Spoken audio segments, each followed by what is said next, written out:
Cette vidéo est interactive. Cliquez sur les icônes proposées durant ce programme pour accéder aux compléments. Bonjour à tous et bienvenue dans ce programme du CNED consacré à l'épreuve E6, projet et pratique de communication du BTS Communication. L'objectif de ce programme est de vous accompagner dans la préparation de cette épreuve et pour cela, nous avons enregistré l'intégralité de la prestation d'une étudiante. Elle s'appelle Margot et elle a accepté devant nos caméras de venir dans les conditions réelles de l'examen passer cette épreuve telle que vous allez le faire dans quelques semaines ou quelques mois à votre tour. Pour décrypter cette épreuve, avec moi sur ce plateau, deux professeurs de BTS Communication. Tout d'abord, Delphine Urban. Bonjour Delphine. Bonjour. Vous êtes professeure de culture de la communication. Oui. Et à vos côtés, Sophie Colliez. Bonjour Sophie. Bonjour. Et vous, vous êtes professeure de projet de communication. Alors, commençons par les grandes lignes. Qu'est-ce qui attend les étudiants qui nous regardent le jour de cet examen ? Alors, l'oral E6 est une épreuve d'une durée maximale de 40 minutes et les coefficients 4, ce qui constitue un coefficient important dans notre BTS. On attend quoi du candidat lors de cet oral ? Alors, ce qu'on va évaluer, en fait, c'est l'aptitude du candidat dans 3 domaines essentiels. Tout d'abord, son aptitude à nous présenter un projet, à le mener à bien et à en rendre compte. Ensuite, son aptitude à présenter des techniques de production adaptées et à justifier ses choix. Et enfin, on étudiera la capacité du candidat à porter un regard réflexif sur l'ensemble de son parcours. Quelles sont les compétences qui sont évaluées ce jour-là ? Alors, ce sont des compétences F1 et F3. C'est un petit peu du jargon, même si c'est très précis. Qu'est-ce qui se cache derrière F1 et qu'est-ce qui se cache derrière F3 ? Alors, F1, c'est tout ce qui relève de la démarche de projet. F3, c'est tout ce qui relève de la veille. Il faut savoir qu'on peut également mobiliser, le cas échéant, des compétences qui relèveraient de l'économie, du droit, qui sont donc des domaines un petit peu connexes, mais qui sont appropriés, par exemple, pour décider des mentions obligatoires sur un flyer. Parlons un petit peu du projet de communication, qui est le point central en fait, de cet oral. Déjà, explication de texte, qu'est-ce que c'est que ce projet ? Alors, d'après le référentiel, ce projet a pour caractéristique essentielle de s'appuyer sur un annonceur réel. Et on insiste bien sur le mot « réel ». Ensuite, ce projet va décliner une problématique globale, une démarche qu'on va suivre par étapes. Et enfin, il va nous présenter des solutions variées. Et on attire l'attention vraiment des étudiants sur le fait que la présentation d'un simple flyer ou d'un simple communiqué de presse ne constitue pas un projet de communication. Alors je vais reprendre vos mots, ça s'appuie sur un projet réel, mais dans quel cadre est-ce que l'étudiant va pouvoir le mettre en place, le développer ? Alors on considère que les stages, bien sûr, sont les lieux privilégiés pour mener à bien ce projet de communication fondé sur un annonceur réel. Toutefois, dans le cas où l'étudiant n'est pas de projet satisfaisant à présenter à partir de son ou de ses stages, il peut tout à fait présenter un projet réalisé en atelier, à condition que ce soit avec un annonceur réel. Ou bien l'étudiant peut aussi, de manière autonome, avoir construit son propre projet et nous le présenter. Alors est-ce que ce projet réel, encore une fois, suffit à valider toutes les compétences qui sont requises pour l'examen ? Alors oui ou non. Oui, dans le cas où le projet a une amplitude suffisante pour permettre à l'étudiant de traverser toutes les compétences. Et dans certains cas, le projet ne le permettra pas. Et dans ces cas-là, l'étudiant devra s'appuyer sur des activités complémentaires. Alors par exemple ? Alors par exemple, un étudiant dont le projet serait l'inauguration d'une boutique, il ne sera pas amené dans ce cas à protéger une base de données sensible. Cette compétence devra donc être validée dans une activité annexe. Alors toutefois, on peut quand même remarquer que c'est important qu'au moins les 5 premières compétences présentées dans le passeport, c'est-à-dire toutes celles qui sont liées à la préparation et à la mise en œuvre du projet, soient liées explicitement au projet principal. Un autre point qui est très important sur lequel il faut qu'on s'arrête, c'est le dossier. Ce qui veut dire que cet examen ne commence pas à être préparé 48 heures ou 72 heures en amont, c'est vraiment un travail de long terme. Bien sûr, donc ce dossier doit être préparé par le candidat et envoyé selon un calendrier proposé par chaque rectorat. Il doit se renseigner. Dans ce dossier, on doit trouver la fiche projet, les fiches passeports concernant E6, dûment remplies bien sûr, et les attestations de stage ou d'emploi selon les cas.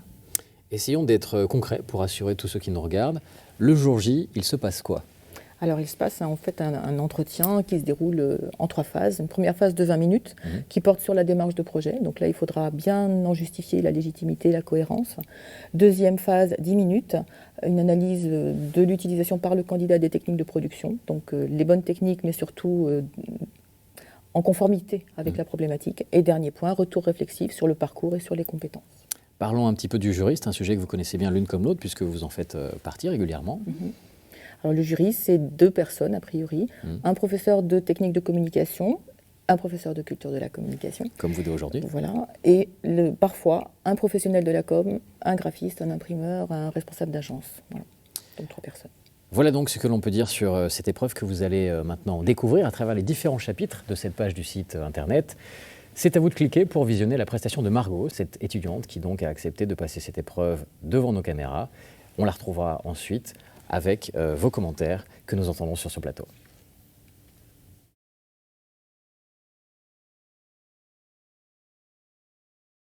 Vous allez maintenant assister à la première partie de la prestation de Margot, qui est une candidate sérieuse d'un niveau moyen. Son oral est bien mené du point de vue formel, vous allez le voir, mais il comporte quelques imprécisions, parfois importantes, dans son contenu. On le regarde ensemble et on se retrouve dans une vingtaine de minutes pour entendre l'avis du jury. Mademoiselle ? Oui. C'est à vous. Bonjour. Bonjour, je vous en prie, prenez place. Merci. Bonjour. Alors très bien, votre convocation, votre pièce d'identité s'il vous plaît. Et puis je vais vous demander de bien vouloir signer en face de votre nom. Alors je n'ai pas de stylo. Vous en avez Je vous deux. remercie. Très bien, je vous rends ça tout de suite. Merci. Donc, Alors, Mademoiselle Bertoli Margot, c'est ça. Donc, on vous rappelle le déroulement de l'épreuve. Allez-y, prenez la place chaise est tranquillement. derrière, attention. Voilà.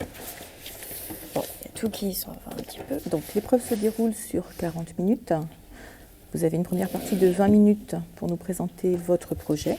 Alors, ça peut se faire de façon autonome et spontanée et on peut être amené à vous interrompre quand on veut. Ça ne veut rien dire, vous inquiétez pas. En tout cas, soyez très tranquille avec ça.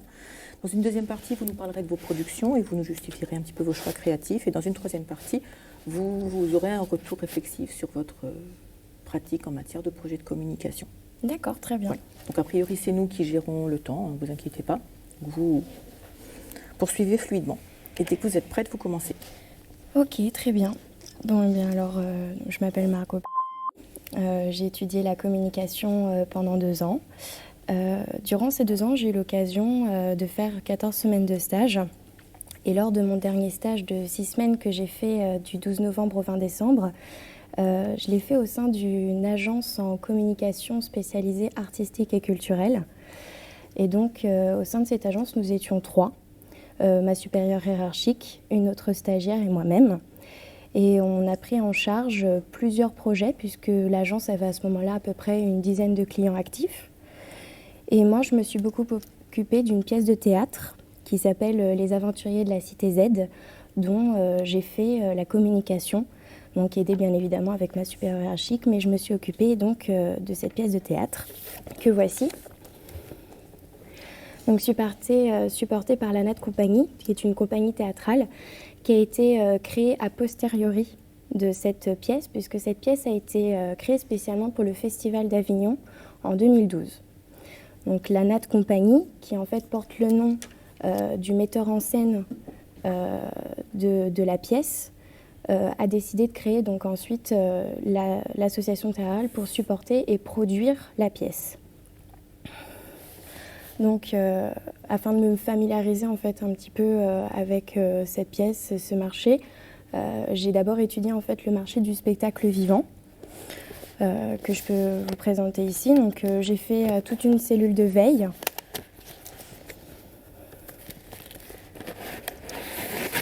Avec un tableau de recherche et d'analyse que j'ai là. Donc, mes sources proviennent principalement du ministère de la Culture et de la Communication et de la SACEM. J'ai trouvé 2 études, une comparative entre les années 1997 et 2008 et une autre beaucoup plus actuelle qui date de 2012. Et enfin, le dernier document de la SACEM est de 2013. Donc les sources sont assez fiables parce que justement ça vient du ministère et de la SACEM. Et j'en ai dégagé, suite à cette étude, que le marché du spectacle vivant est énorme. Et le théâtre n'est pas principalement ce qui est le plus au centre. C'est par exemple plus le cinéma, les comédies musicales. Le cinéma, c'est du spectacle vivant ? Oui, ça fait partie du spectacle vivant. Dans les études, ils le présentent comme cela. Mais Ça me ferait que c'est vivant, le cinéma ?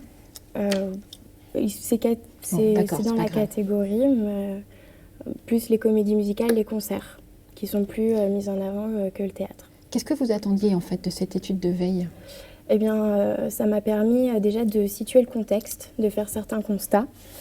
Avant d'en faire des constats, vos attentes, qu'est-ce que vous vouliez savoir avec cette veille ? C'était me familiariser avec le marché du théâtre, le marché du spectacle vivant, pour savoir ma pièce, où est-ce qu'elle se positionnait dans tout ça.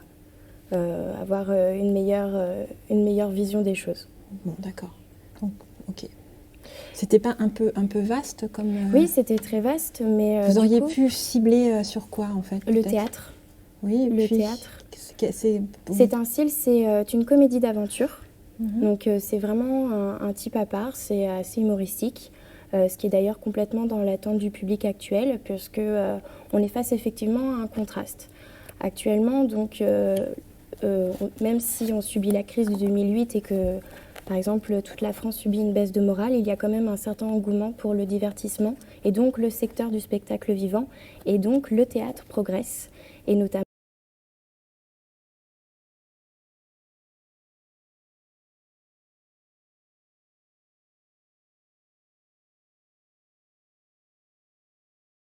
les pièces de théâtre à caractère humoristique. Ce qui tombe bien puisque Les Aventuriers de la Cité Z est complètement dans cette lignée-là. D'autant plus que c'est un spectacle tout public, donc extrêmement familial, donc ouvert à toutes les familles. Le problème, c'est que donc à la base, ils se sont produits pour 32 représentations dans le théâtre à la Folie Théâtre dans le 11e arrondissement de Paris.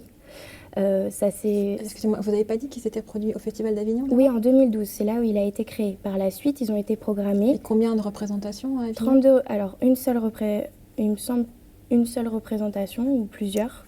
Je pense qu'il devait quand même y en avoir plusieurs parce qu'une seule, ça semble très peu.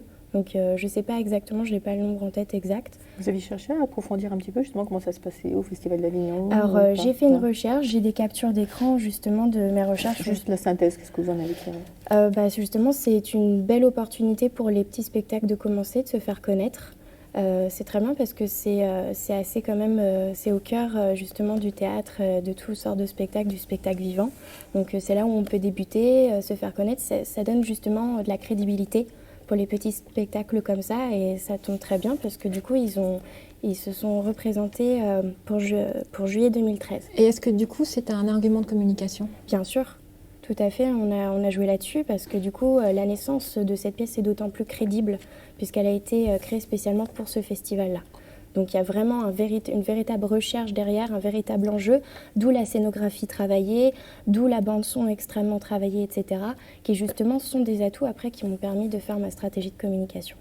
D'accord, donc de votre veille, vous avez tiré l'idée que le spectacle de divertissement avait plutôt le vent en poupe en fait. Tout à fait. D'accord. Donc ça vous a rassuré pour vous lancer dans votre...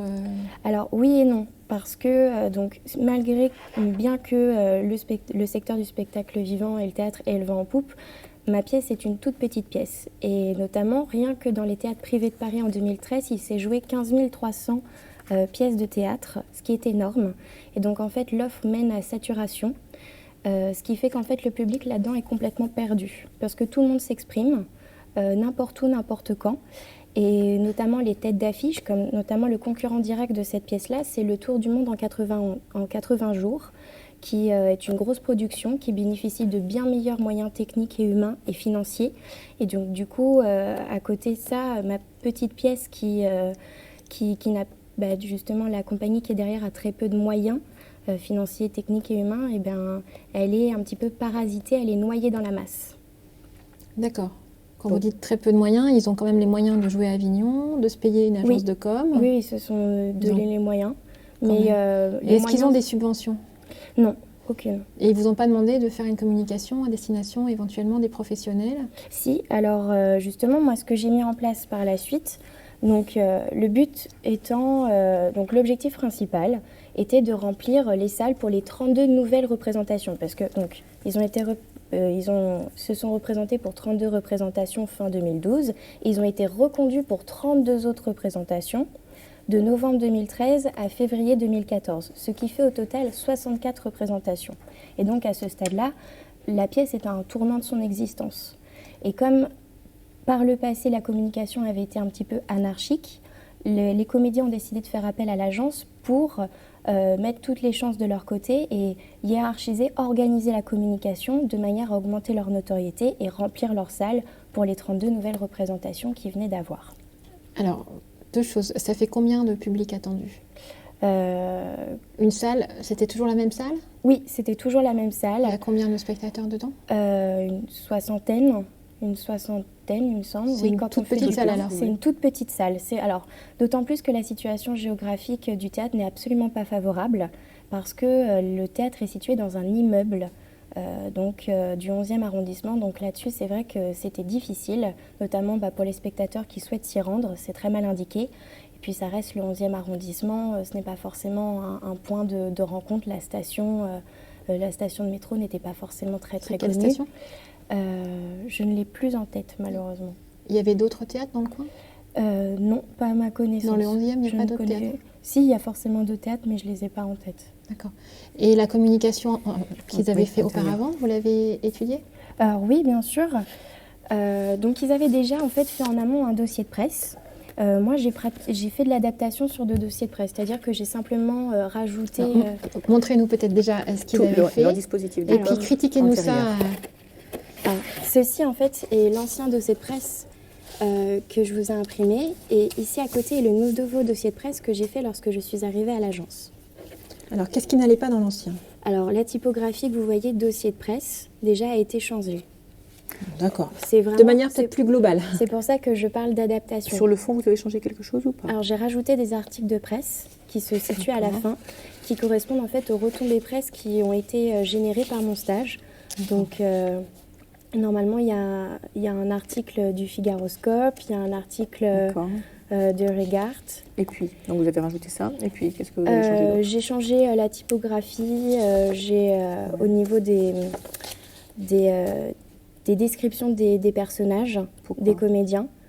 Pourquoi ça c'est juste une question d'esthétisme, c'est de l'amélioration. Au niveau du plan feu aussi, ça a changé, des nouvelles images ont été apportées. C'est vraiment des petites modifications. Alors là, justement, ces documents-là, une fiche technique par exemple, un plein feu, ça a sa place dans un dossier de presse ? Oui, alors tout à fait ici, parce que justement, on va communiquer sur la scénographie et sur l'agencement, en fait, les décors. Oui, mais enfin, le journaliste, il va comprendre une découpe avec gobo taille M, 6 PC 1000 watts, 6 PC 650 watts, alors une poursuite des les journalistes qu'on visait étaient des journalistes spécialisés théâtre ou culture, donc des services culturels ou spécialisés théâtre. Donc bien évidemment, on ne faisait pas parvenir le dossier de presse à des personnes qui étaient complètement étrangères du milieu. Et prix du spectacle, 4 000 €, ça concerne les journalistes ? Non. Effectivement, ça ne concerne pas les journalistes. Ok. Donc, ce support, modifié. Tout à fait. Qu'est-ce qu'ils avaient d'autre ? Donc ensuite, ils avaient des flyers qui ont été améliorés au fur et à mesure du temps. Donc, j'ai plusieurs versions qui sont imprimées ici.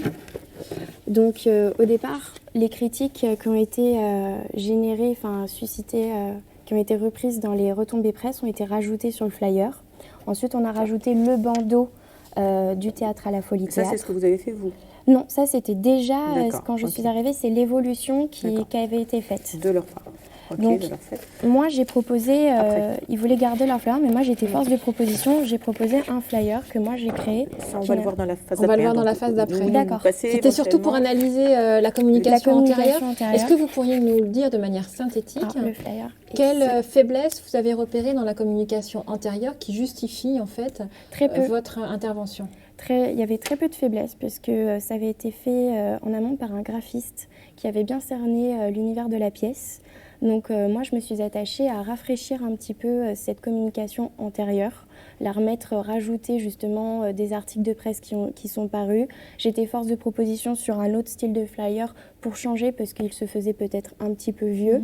Donc moi, j'ai plus tablé sur de l'originalité. Dimension créative, mais donc au niveau des outils à disposition de les l'annonceur. outils, on avait donc un dossier de presse, nous avions des affiches A3 et A2, nous avions un flyer.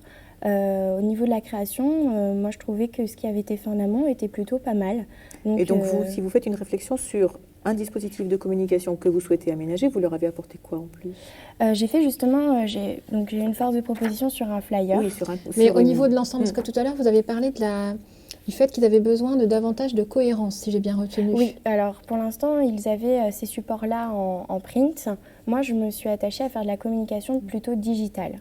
C'est-à-dire que dans l'étude de la SACEM que j'ai dégagée dans mon étude de marché, il est dit que maintenant, les réseaux sociaux, le digital est mis au centre de la communication que nous faisons actuellement et qu'elle sert principalement, qu'elle est un atout pour le secteur du spectacle vivant. Pourquoi ? Parce qu'on le sait, les réseaux sociaux permettent de véhiculer rapidement les informations et les commentaires sont faits auprès de tous les publics.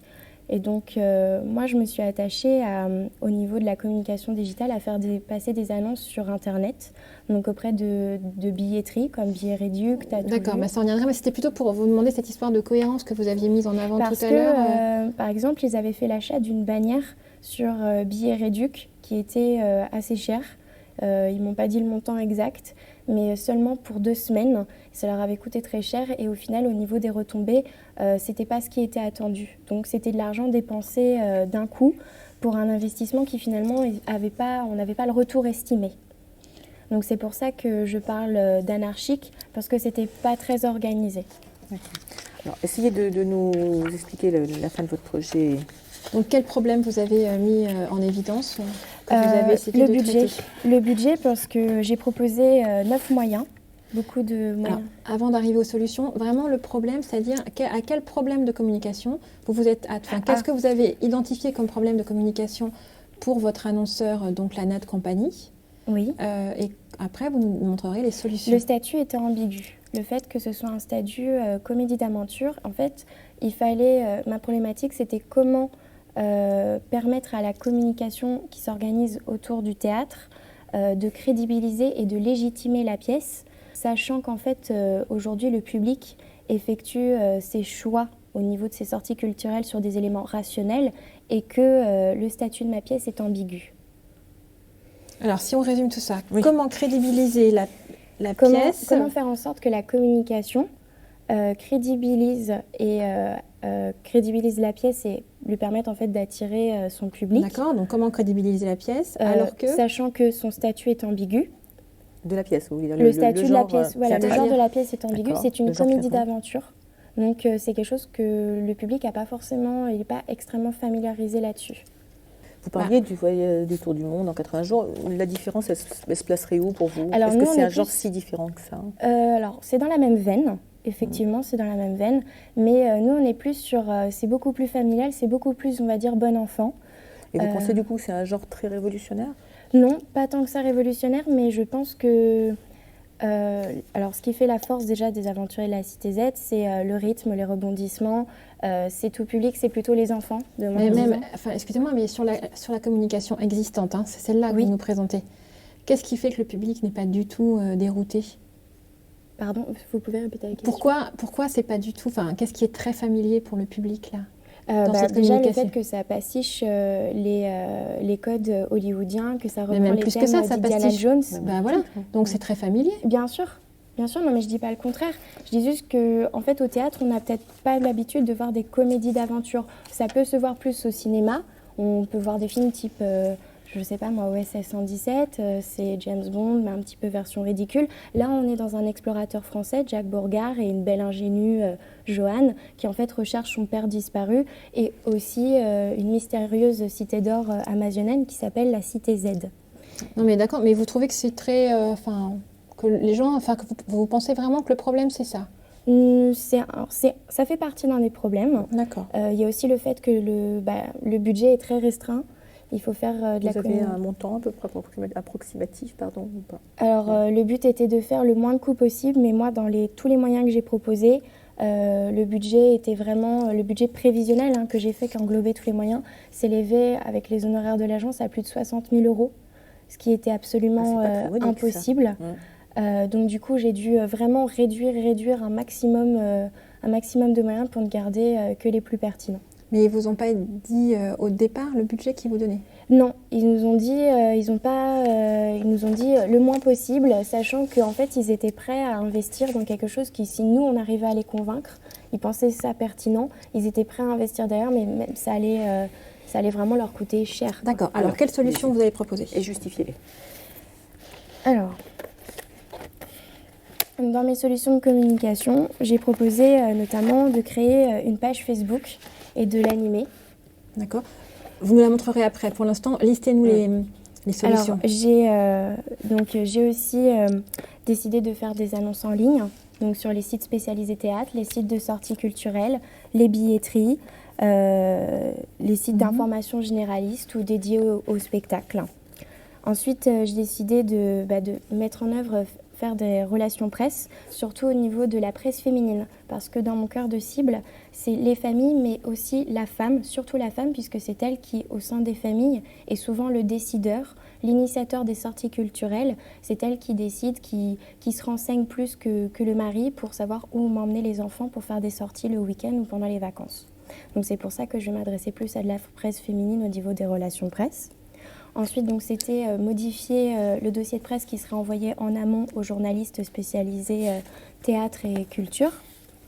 Un communiqué de presse électronique qui permettrait donc d'être synthétique, limpide et qui permettrait aussi d'être directement utilisable par les médias. Donc, qui ferait aussi l'objet en fait d'emailing, ce communiqué de presse électronique qui serait envoyé en emailing, qui ferait l'objet de plusieurs relances, toujours auprès des journalistes spécialisés théâtre, pour justement recruter de nouveaux contacts et susciter des retombées presse.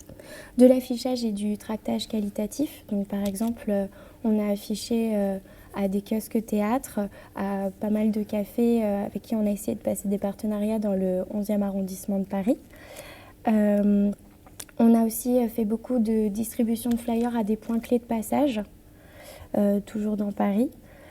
Vous avez quelle cible en fait, là, journaliste? Alors, ma cible principale, c'est les familles, que ce soit famille, mais toutes les familles aussi élargies. Donc, quand je dis famille élargie, quand je dis d'abord famille, c'est parents et enfants. Quand je dis famille élargie, c'est grands-parents, parents, enfants, ça peut être l'oncle, la tante.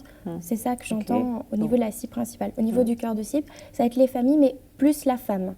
On va plus centrer la femme. La mère de famille, quoi. Voilà, la mère de famille. Et les cibles secondaires? Et les cibles secondaires, ça va être les blogueurs, ça va être les journalistes spécialisés théâtre, ça va être les spectateurs eux-mêmes qui ont vu la pièce, puisque dans le spectateur vivant, le meilleur prescripteur que l'on puisse avoir, c'est le spectateur lui-même, parce qu'ici, il a adhéré à la pièce. Donc vous le touchez une fois comme cible principale et une fois comme cible secondaire? Oui, parce qu'on essaye on le fait adhérer, parce que dans les objectifs que j'ai dégagés, je les ai hiérarchisés suivant la dissonance cognitive, c'est la hiérarchie, donc c'était d'abord faire agir, donc le but étant de remplir les salles pour les 32 représentations, faire aimer, donc faire adhérer à la pièce, déjà par la communication en avant, et puis aussi lors de la pièce, on estime, j'espère que c'était convaincant, les personnes qui sont allées la voir, et ensuite faire savoir, donc ces personnes-là qui ont aimé la pièce peuvent justement en parler du bouche à oreille et relayer, faire des commentaires sur Internet. Petite question juste, comme vous dites, votre cible principale étant les familles, la cible relais, les journalistes, votre budget, il était réparti comment entre ces cibles-là? Alors, le budget, on va dire que ce qui a coûté le plus cher, c'était quand même le print, donc tout ce qui était dossier de presse, donc pour les envois aux journalistes. Donc, qui est votre cible secondaire? Qui est quand même une cible secondaire, mais qui suscite des retombées presse et qui après, du coup, peut avoir plus de crédibilité sur la toile ou dans les journaux. D'ailleurs, j'ai fait une revue de presse, si vous voulez, de la communication intérieure et de la communication, les retombées presse qui sont parues pendant mon stage. Peut-être on va finir la liste de vos solutions. Donc là, vous avez mis... vous nous avez dit toutes les solutions que vous avez Non, j'ai pas dit toutes les solutions. Donc, distribution de flyers qui était déjà là et que moi, j'ai fait une force de proposition pour un flyer qui n'a pas été retenu. Et après, développer des partenariats avec des cafés, des bureaux de tabac dans le 11e arrondissement de Paris. Pourquoi faire? Pour justement afficher. Pour afficher dans les cafés tout autour du théâtre. En fait, pour c'est compliqué, il y a besoin de partenariats pour ça? Pas franchement, généralement ça se faisait d'un commun accord, mais on préférait quand même formaliser par écrit.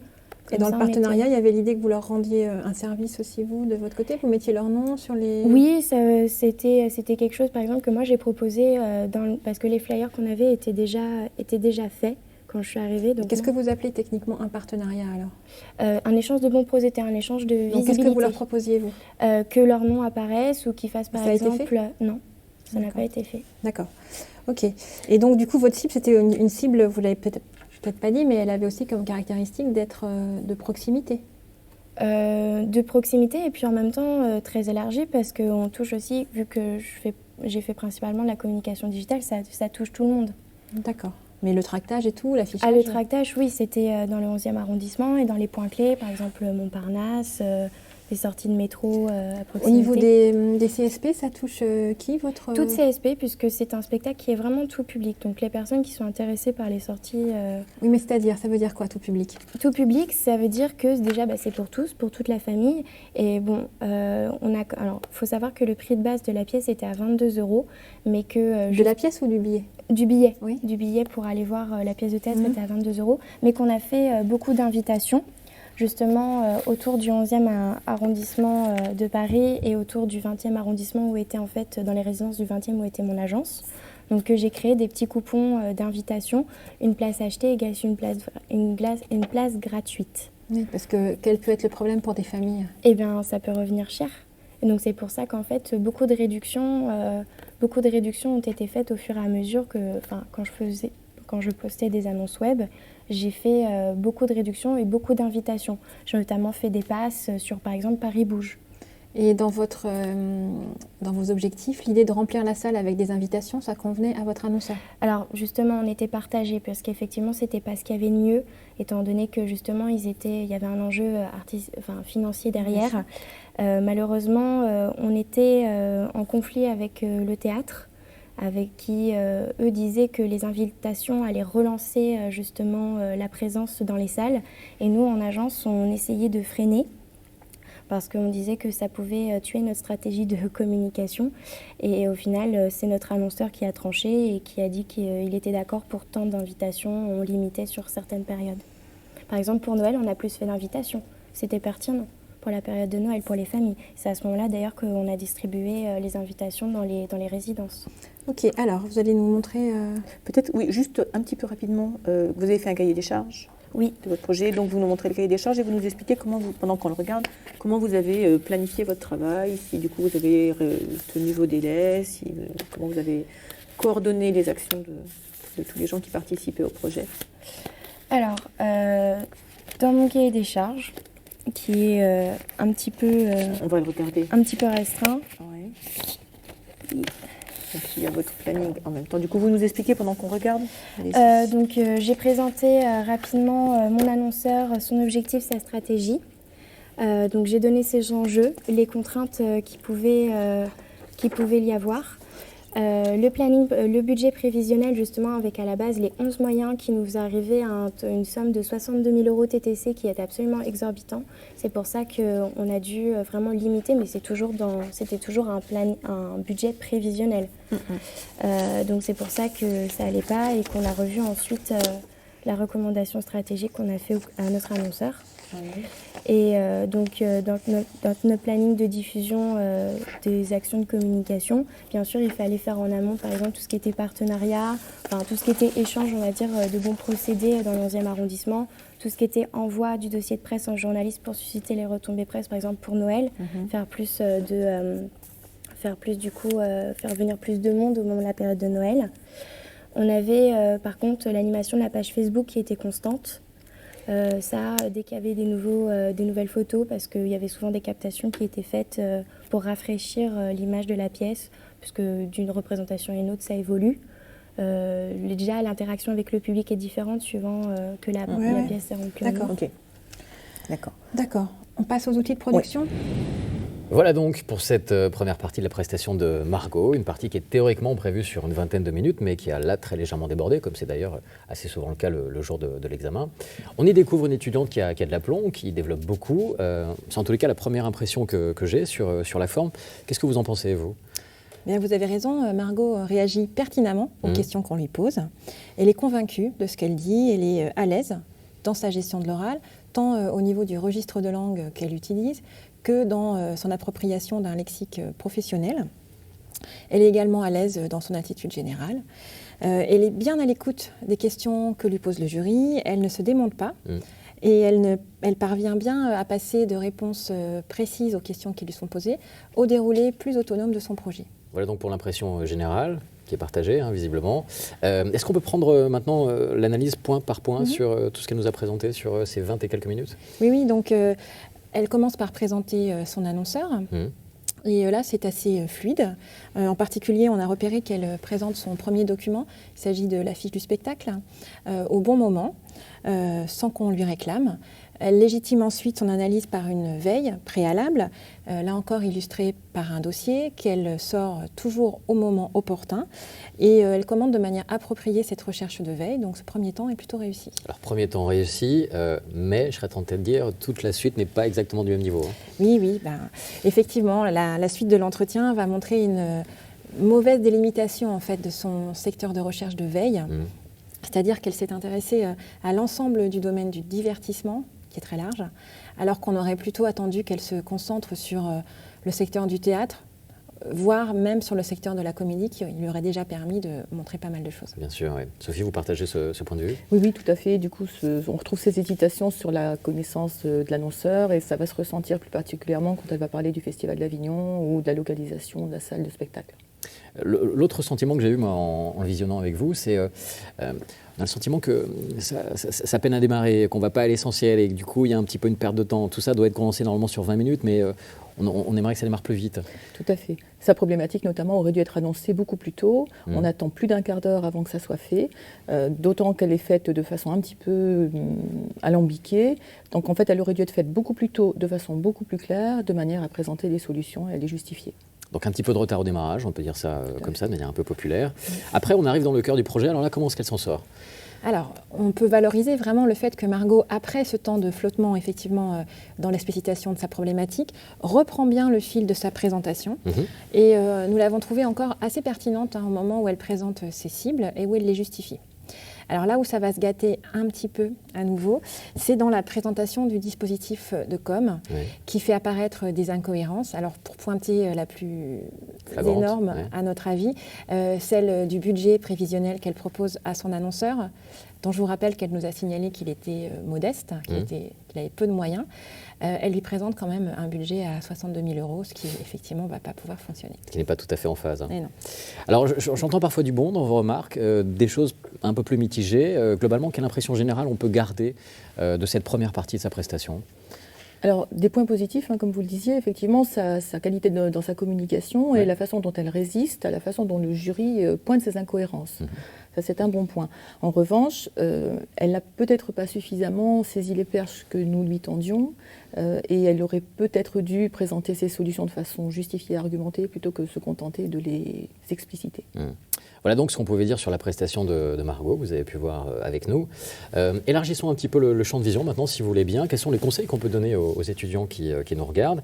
Alors évidemment, c'est un oral, il y a quelques basiques, bonne élocution, bonne présentation, être aimable avec le jury, mais au-delà de ça, qu'est-ce qu'on peut donner comme conseil ?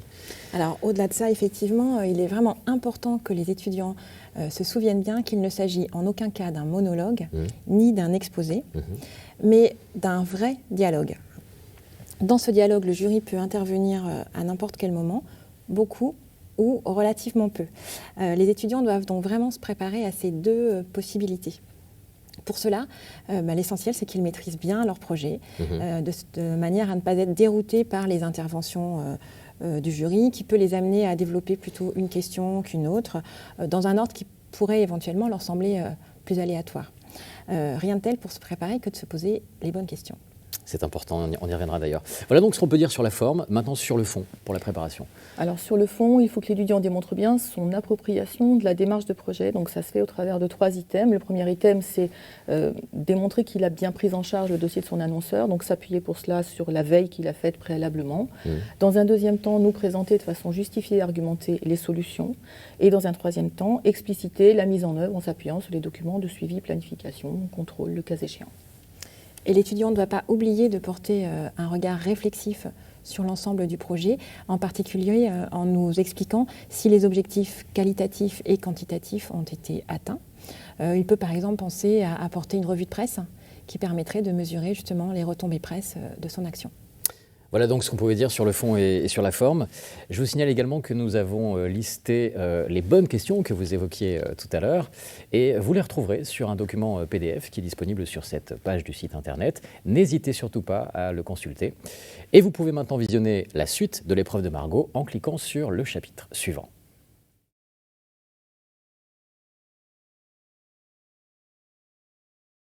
Vous allez maintenant voir la deuxième partie de la prestation de Margot. Celle-ci est plus courte que la précédente puisqu'elle est prévue sur une durée d'environ 10 minutes. Et vous verrez que Margot n'est pas toujours assez convaincante. Je vous laisse la découvrir et on en reparle avec le jury sur ce plateau dans quelques minutes. On passe aux outils de production. Oui, on passe à la production. Donc vous vouliez nous présenter votre flyer peut-être ? Oui, tout à fait. Alors expliquez-nous comment vous avez fait ça. Donc quels ont été vos choix à la fois créatifs et puis comment vous avez produit tout ça ? Alors, donc le flyer original est ici et le flyer que j'ai proposé est là. J'ai créé ça sur Photoshop parce que c'était principalement du traitement d'image qu'on faisait, donc c'était ce qui est le plus pertinent. Vous travaillez même sur quoi? Sur le même type de support? C'était le même type. Donc vous avez repris le fichier initial. Quelle est la caractéristique de Photoshop au niveau de la manière dont ça fonctionne? Eh bien, ça permet il y a différents calques, ça permet de travailler sur vraiment la résolution d'image. Déjà, là ici, vu que ça avait voué à être imprimé, c'était en 300 dpi, forcément en CMJN et pas en RVB puisque c'était censé être imprimé. Ensuite, j'ai pris les mêmes dimensions qu'un flyer classique, donc du A6, donc on a là.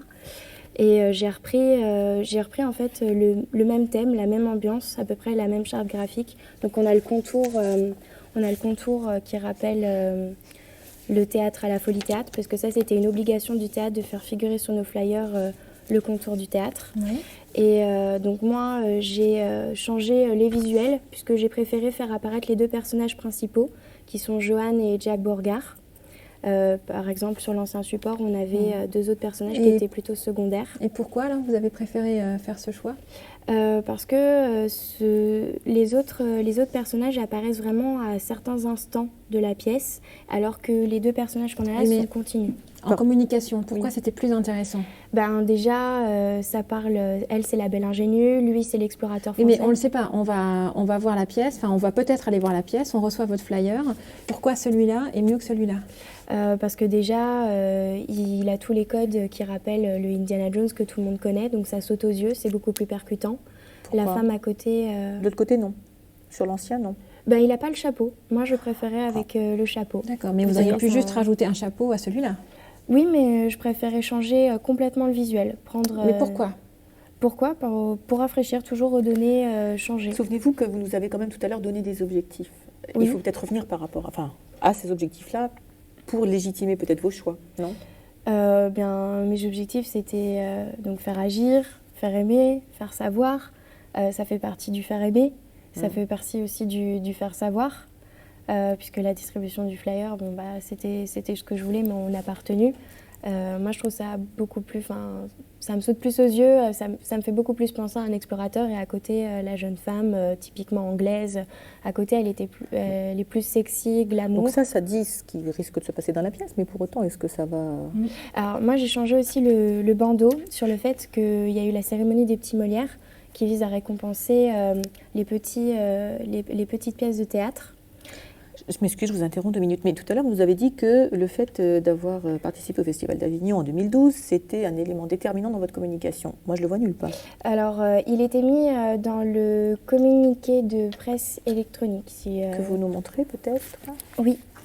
Parce que là, et pourquoi vous ne l'avez pas mis en avant, du coup? Parce que là, vous avez souligné ça. Parce que c'est plus récent, en fait, la nomination des petits Molières, ça a eu lieu pendant mon stage. Mais d'un point de vue de la com, en matière d'impact, dites-vous, est-ce qu'on connaît plus la cérémonie des petits Molières ou le Festival d'Avignon? C'est vrai qu'on connaît plus, j'aurais dû mettre le Festival d'Avignon, effectivement. Et puis c'est pareil, là vous nous mettez une jeune femme avec un manteau en tweed, alors que là elle est très décolletée, etc.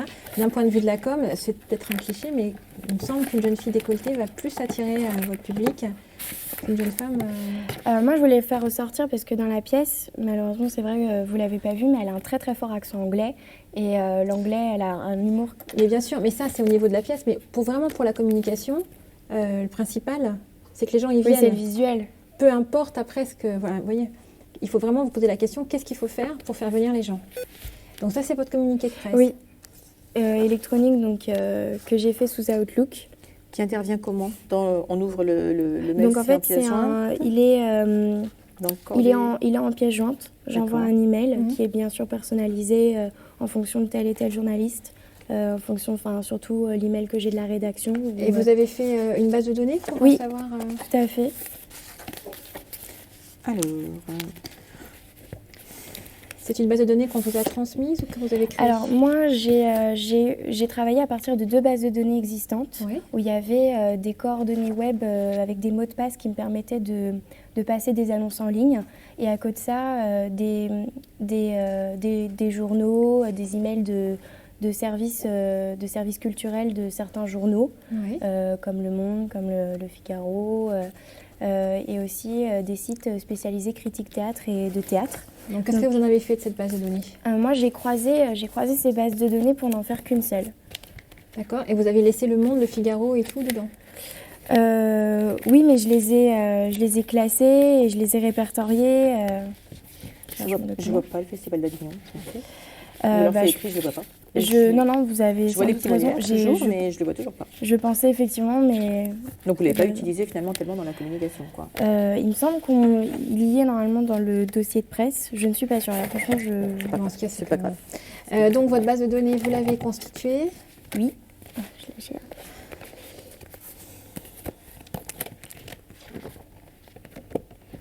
Je ne trouve plus ma base de données. D'accord.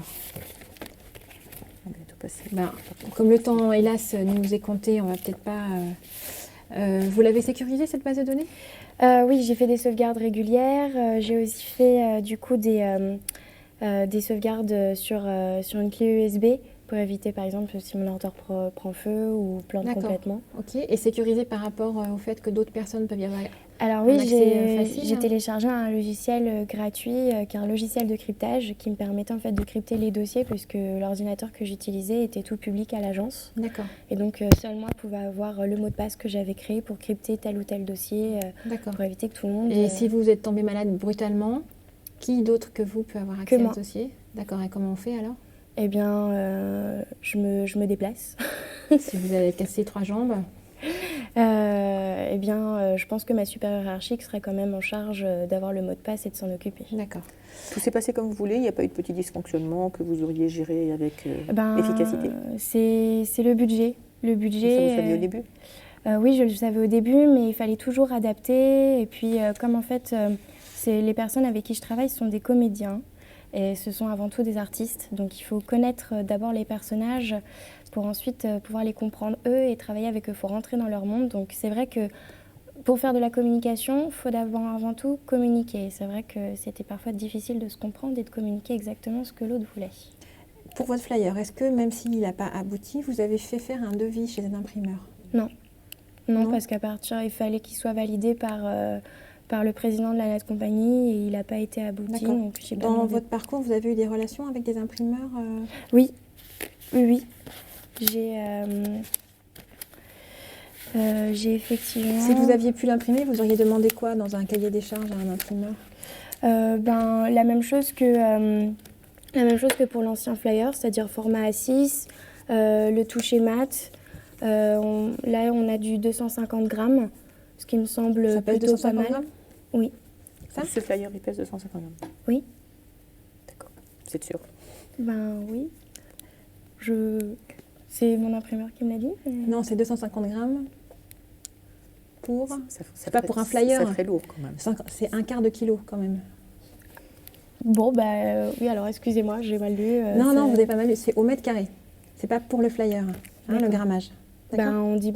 250 grammes, ça fait au très mètre lourd. carré. D'accord, parce que le dossier de presse, il fait 135 grammes, donc ça me paraît aussi un peu trop. C'est pas le dossier qui fait ça, c'est le mètre carré de papier. D'accord.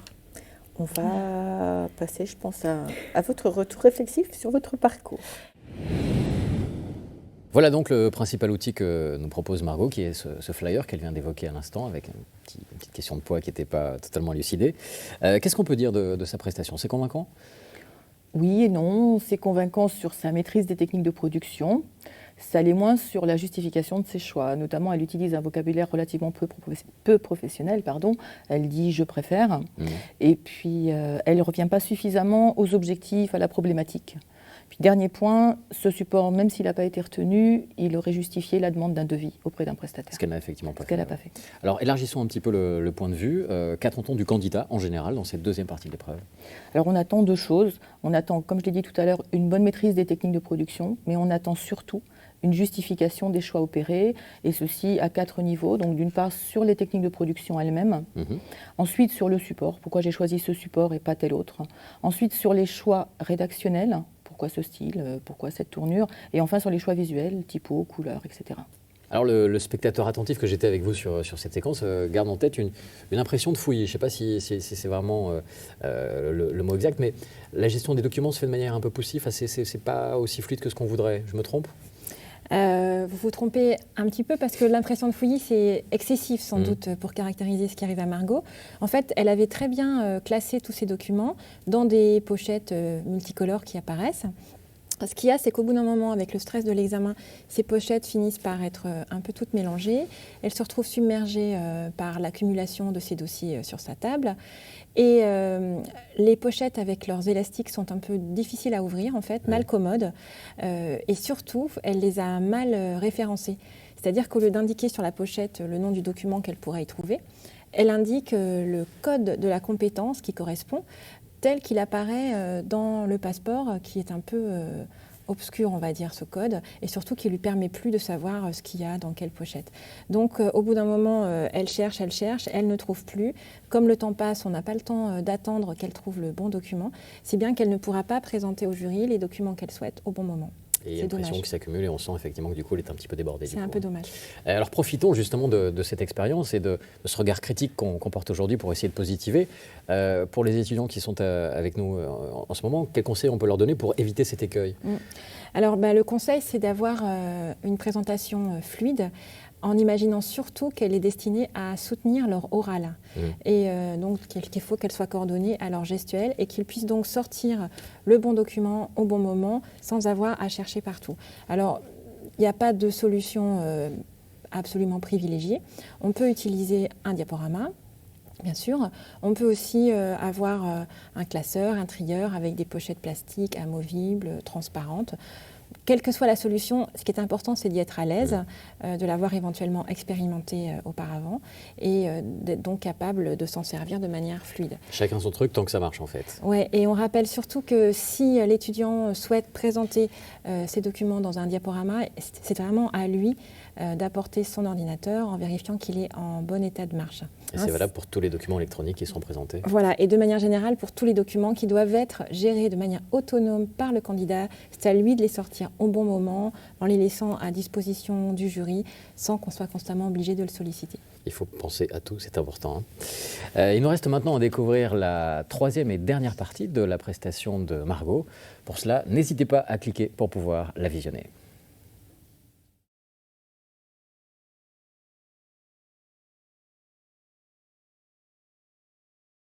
Voici maintenant la dernière partie de la prestation de Margot. Cette partie est traditionnellement la plus brève, d'où l'importance de bien la préparer. Et vous allez voir que Margot, malgré la forme qui est toujours pleine de conviction, a un peu de mal à s'en sortir. On la regarde ensemble et on se retrouve dans un instant avec le jury pour en parler. On va passer, je pense, à votre retour réflexif sur votre parcours. On vous écoute. Alors moi, j'ai beaucoup aimé mes 2 ans en communication. Ce qui m'a principalement intéressée, moi je suis beaucoup plus au niveau de la stratégie que de la création. C'est pas que je ne suis pas force de proposition, que je ne suis pas créative, c'est que ce qui m'intéresse, c'est de m'adapter à différents problèmes, que ce soit la communication financière, la communication de recrutement. Moi j'aime voir différentes situations, réfléchir sur différentes situations. Après la création, je l'ai travaillé forcément en cours de PAO, de multimédia. Mais je n'ai jamais fait de dessin, je n'ai pas vraiment la fibre créative, même si j'ai travaillé ce côté-là. Moi, ce qui m'intéresse, c'est plutôt la partie stratégique. D'accord. Et comme poursuite d'études alors, ou comme suite de votre activité dans le domaine de la communication, vous avez pensé à quoi? Alors oui, j'ai pensé justement à me spécialiser en communication stratégique l'année prochaine, pour une 3e année en communication. Oui. D'accord, et vous espérez donc faire exactement quel genre de métier par exemple? Chef de projet, ça me paraît plutôt pas mal. J'aime bien aussi le média planeur. Ça m'intéresse, faire des plannings, voir la diffusion de la campagne, etc. Vous aviez fait des plannings là sur le projet? Oui, j'ai fait, je vais montrer tout à l'heure, un planning vraiment restreint de diffusion. Planning de diffusion, oui, tout à fait. Vous pensez les qualités quelles seraient les qualités en tout cas dont vous disposeriez et qui vous permettraient de réussir dans le domaine que vous avez choisi? Je suis dynamique. Je suis quelqu'un, j'essaye de positiver, de voir le verre plutôt vide que plein. Ça, c'est pas très positif. Si vous le voyez plutôt vide. Non, plutôt plein, pardon. Plutôt plein, n'importe quoi. Plutôt plein que plutôt vide. Et comment vous pourriez nous le prouver ça, si nous étions à un bureau de recrutement? Eh bien, justement, je suis force de proposition. J'essaie quand même de discuter, de comprendre les personnes. Je suis avant tout un humain. On est tous des humains et je privilégie le dialogue. Et c'est justement ce qui est le plus important en communication. Je suis dynamique, je ne laisse pas les problèmes s'installer. Je suis toujours dans un rapport, dans un dialogue, un échange. Et je pense que c'est à quel moment dans votre parcours vous n'avez pas laissé un problème s'installer justement? Eh bien justement, c'est ce qui s'est passé lors de mon dernier stage au sein de cette agence. J'ai eu parfois des petits soucis de compréhension avec ma supérieure hiérarchique, avec qui j'ai eu beaucoup de mal à me faire à sa méthode de travail, qui était complètement à l'opposé de la mienne. C'était quelque chose de très, on va dire, il fallait rentrer dans un certain carcan. Un certain cadre, certes, mais j'avais des fiches, par exemple, qui étaient punaisées au mur, qui me disaient tel dossier, ça s'enregistre, machin, ça s'appelle comme ça, telle date, des choses où il faut tout de suite imprimer. Avec des protocoles et tout ça. Voilà, un protocole vraiment très strict. J'avais une bible du stagiaire, j'avais un règlement intérieur que je devais signer et lire, et vraiment, c'était dur au début parce que c'est pas tant le fait de se tenir aux règles, c'était de comprendre sa méthode de travail à elle, et après de s'y faire. Et donc, je lui ai dit, écoute, parfois je ne te comprends pas, est-ce que tu peux m'expliquer ça? Pourquoi est-ce que tu fais ça plutôt que ça? Et du coup, eh bien, on a dialogué et on a fini par se comprendre. Imaginez que vous deviez encadrer du coup des stagiaires à votre tour. Comment vous feriez pour les amener, je dirais, à finaliser correctement un projet de com? Déjà, il faut que je comprenne la personne, comment elle fonctionne, que je la découvre. Prenez du recul, placez-vous en professionnel de la communication. On n'est pas simplement dans la communication interpersonnelle. Là, vous êtes une responsable de projet, vous recevez un stagiaire, vous êtes dans votre agence. Qu'est-ce que vous faites? Comment vous faites? Est-ce que ça vous paraît important? Bien, je regarde ses expériences professionnelles, je regarde son parcours, voir si c'est cohérent. C'est un stagiaire. Et pour organiser le travail. Pour organiser le travail, je lui demande déjà ce qu'il a effectué comme travail en amont. Qu'est-ce que lui, s'il peut m'apporter des créations, qu'est-ce qu'il a fait? Est-ce qu'il a dû gérer des choses dans l'urgence? Est-ce qu'il a fait des plannings? Est-ce que c'est une personne qui a organisé? Est-ce qu'il n'a rien fait de tout ça? Eh bien, je pense que je prendrais quelqu'un d'autre qui serait plus organisé.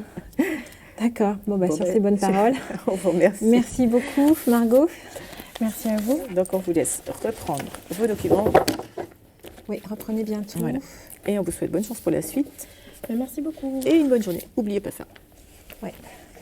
Voilà. Votre convocation, pièce d'identité. Oui, reprenez tout ça, c'est à vous, je crois. Bonne journée. Merci, au revoir. Au revoir. Au revoir, Margot.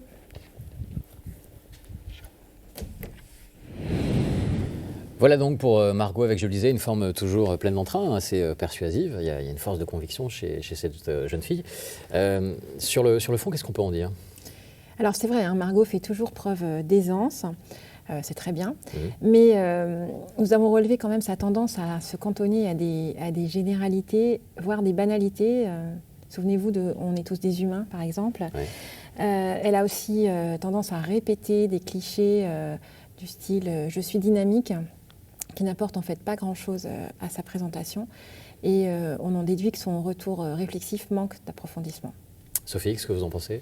Oui, je suis assez d'accord, d'autant qu'on peut aussi relever un paradoxe dans l'idée qu'elle souhaite faire une poursuite d'études dans la stratégie de communication et que c'est particulièrement le point sur lequel elle a des difficultés. Alors plus largement, pour encore une fois les étudiants qui nous regardent, qu'est-ce qu'on attend du candidat dans cette ultime partie de l'épreuve? Alors, on attend du candidat qu'il soit à même de porter un regard réflexif sur le projet, mais surtout sur l'ensemble de son parcours de formation, en BTS essentiellement. Il doit pouvoir nous parler des compétences qu'il a acquises. Il doit aussi savoir mettre en valeur les domaines dans lesquels il est à l'aise et reconnaître aussi les endroits où il est pour l'instant moins à l'aise. Il est étudiant, il va continuer à se former. Bien sûr. Et il peut donc, sans problème, nous montrer les domaines où il doit encore progresser. Il peut envisager aussi la poursuite de ses études ou son entrée dans la vie active. Et c'est bien que pour préparer tout ça, il pense à présenter un CV, par exemple, voire un book ou tout autre document qui permet d'appréhender son parcours. Sophie, un dernier conseil sur cette partie peut-être ? Oui, alors comme le disait Delphine, se centrer bien sur son parcours, sur les compétences acquises ou éventuellement à développer, éviter les commentaires trop psy, les considérations personnelles comme je suis timide, j'ai du mal à communiquer, j'ai eu des conflits avec ma directrice, donc ça m'a rendu mon stage difficile, bon voilà, des choses comme ça. Ça n'a pas sa place ici. Hein. C'est pas approprié. Et puis bon, surtout avoir un regard positif et souligner de quelle façon on a tiré le meilleur parti possible de la situation. Voilà donc ce que l'on pouvait dire sur cette dernière partie de la prestation de Margot. Je vous invite maintenant à cliquer sur le chapitre suivant pour découvrir ce que normalement vous ne devriez pas voir, à savoir les délibérations du jury.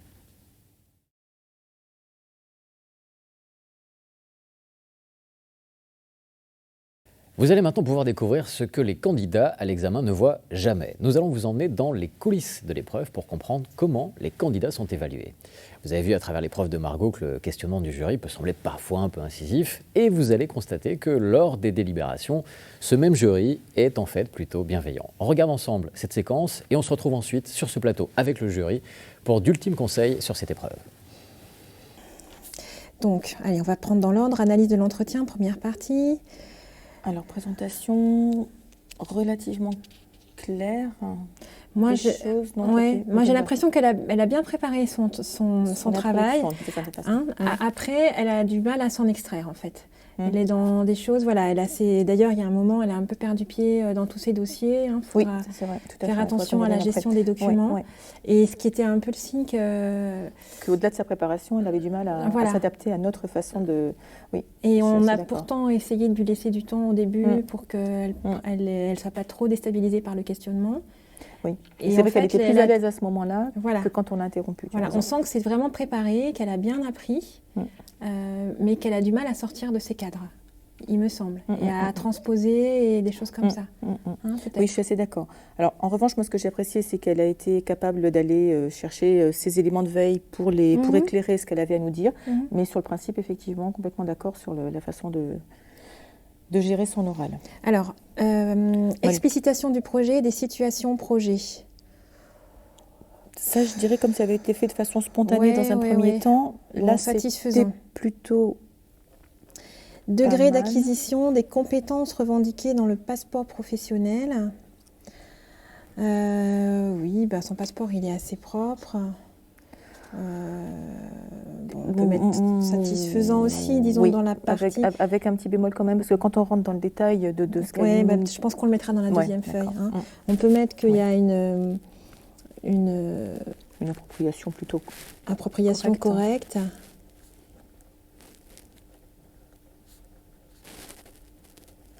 De la démarche de projet.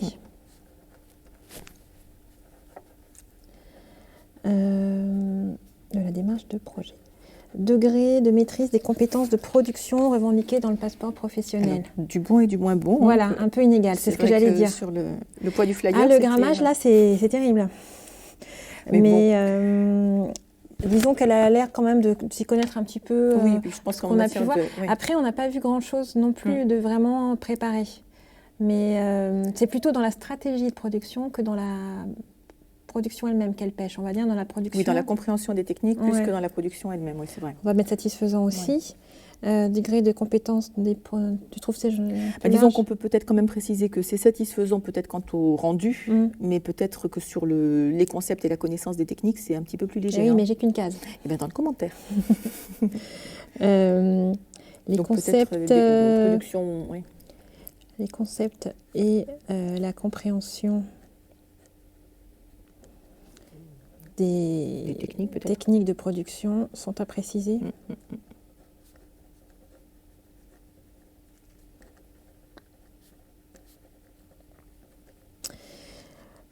Et bien donc c'est sur notre fameuse troisième partie qu'on a un peu diffusé dans l'ensemble, les capacités à apporter un regard réflexif sur l'étendue des compétences acquises, ça c'est un peu juste, moi je trouve.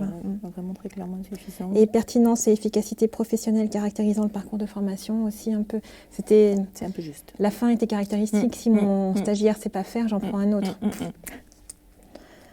Donc manque... Oui, c'était un petit peu, effectivement, c'était un peu juste. Manque est-ce qu'on peut dire d'autonomie dans la réflexion ou quelque chose comme ça ou manque de recul. Oui, manque de recul peut-être, oui. Ok. Alors, la démarche. Donc, préparer le projet de communication. Précision, exhaustivité et pertinence de l'analyse de la demande. Bon. Alors, il y a un véritable travail d'analyse. Maintenant, c'est peut-être ce qu'elle en a tiré Moi, j'ai un petit souci Vas-y. Sur la précision, en fait, parce que la veille de tout le spectacle, j'ai vu, il y avait les orchestres symphoniques et tout ça. Je trouve que c'est beaucoup d'énergie dépensée pour finalement pas pouvoir en retirer quelque chose de si précis que ça, parce que là, c'est une niche quand même qu'elle propose. C'est vrai. Bon, elle a le mérite d'avoir cherché à analyser largement. Alors, oui, mais je suis d'accord avec toi.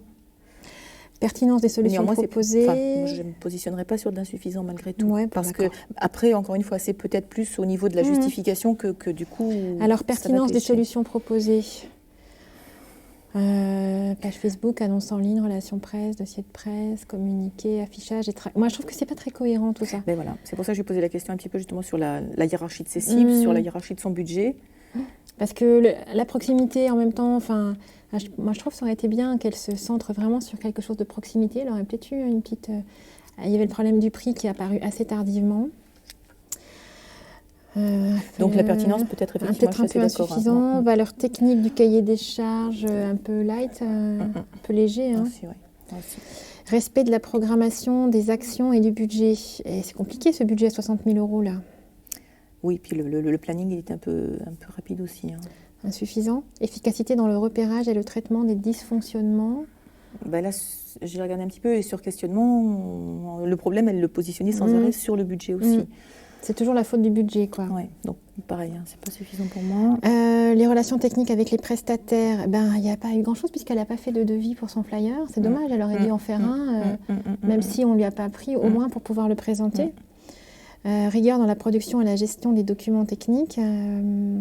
Et moi, je trouve qu'on n'a pas... Oui, non, c'est pas suffisant. Pertinence et cohérence des choix rédactionnels et iconographiques. Moi, je ne suis pas convaincue par son deuxième flyer. Il est moins bon que le premier. Non. Et elle n'a pas bien justifié. Elle ne le défend pas bien. Voilà, elle le défend pas bien. Après, bon, c'est propre. Je dis techniquement, c'est propre. Mais donc, on va lui mettre rigueur technique, c'est propre, satisfaisant. Conformité de la production, mais comme elle ne l'a pas produit, qu'est-ce qu'elle a... on va mettre au bénéfice du doute, satisfaisant. La veille, pertinence des sources sélectionnées. Alors, là encore, elle s'est attachée à sélectionner des sources, voilà. Donc, oui. L'enrichissement d'une base d'informations. Alors, pertinence, fiabilité de la sélection des informations, efficacité de la mise à jour. Il y a eu le fichier des journalistes, là. Oui. Bon. Et avec... oui, ça, là, on va mettre que c'est bon. D'une certaine manière, c'est et respect des procédures d'archivage, on va mettre que c'est bon. Ouais. Alors, si on fait une synthèse... J'ai l'impression qu'il y a eu un travail de recherche et puis que la préconisation est légèrement à côté. C'est-à-dire en tout cas que son travail de recherche ne l'a pas suffisamment nourri pour qu'elle fasse une préconisation pertinente. Bon, un travail de recherche sérieux ? Oui.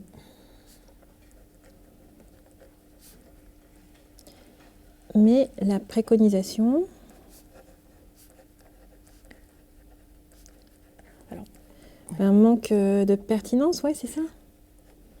Manque de pertinence par rapport au problème de communication. Mais oui, parce qu'elle nous a posé un problème et en fait, ces outils n'y répondaient pas. Donc après, c'est peut-être pas ce problème-là qu'il fallait se poser. Non, c'est un problème de concurrence surtout qu'il fallait se poser, je pense.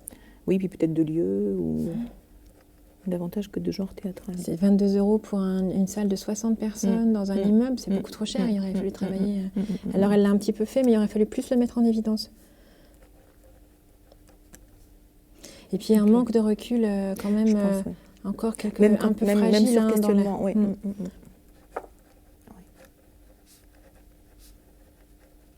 Manque de recul professionnel. Oui, c'est-à-dire qu'il faut aller au-delà du support produit, il faut essayer de trouver la légitimité et la cohérence de tout ça. C'est bon ? Ok, oui, pour moi c'est bon. Ben, on peut passer au candidat suivant alors. On vient donc d'entendre votre délibération autour de la prestation de Margot. Profitons de votre présence pour aller un peu plus loin. Quelques mots pour compléter, commenter cela encore une fois. Oui, peut-être pour aller au-delà des réserves qu'on a formulées sur la réflexion stratégique de Margot, on a particulièrement apprécié ses qualités de communication, tant dans le verbal que le non-verbal. C'est vrai qu'elle est douée, hein, elle a une facilité. Tout à fait, elle est tout à fait à l'aise. Donc que ça soit au niveau du registre, mais aussi des gestes qui étaient adaptés, de ses regards, de sa tenue. Elle n'a pas hésité également à revenir vers nous pour que nous reformulions des questions qu'elle avait un petit peu mal comprises visiblement. Donc là, de ce côté-là, on était assez satisfaits, je pense. Laissons maintenant Margot et élargissons le point de vue pour les étudiants qui nous regardent, des conseils généraux, d'ultimes conseils pour bien préparer, bien appréhender cet examen.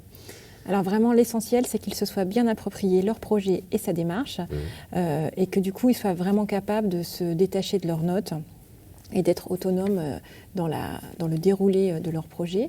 Alors après, bien sûr, c'est très important aussi qu'ils parlent clairement, en utilisant le registre de langue adaptée, ni trop soutenu, ni trop familier, et surtout en utilisant à bon escient un lexique professionnel qui peut être attendu aussi. Ils doivent s'attacher à être bien à l'écoute des questions du jury, répondre précisément aux questions qui leur sont posées, même si elles ne sont pas posées dans l'ordre qu'ils avaient imaginé au préalable peut-être. Et en cas effectivement de questions mal comprises, qu'ils n'hésitent pas à demander une reformulation, une précision, c'est tout à fait bienvenu. Et enfin, qu'ils soient, comme les Margot, présents par leur regard avec tous les membres du jury. Alors, pour terminer sur les membres du jury, en tant que professeur, vous êtes amené à être dans le jury, vous allez pouvoir confirmer mes dires, vous êtes là pour accompagner l'étudiant évidemment, et vos questions, vos relances, etc. ne sont pas des sanctions, ça ne veut pas dire qu'on fausse route, et c'est plutôt une forme de bienveillance, je pense qu'on peut... L'accompagnement en tout cas, très clairement. Par rapport aux étudiants.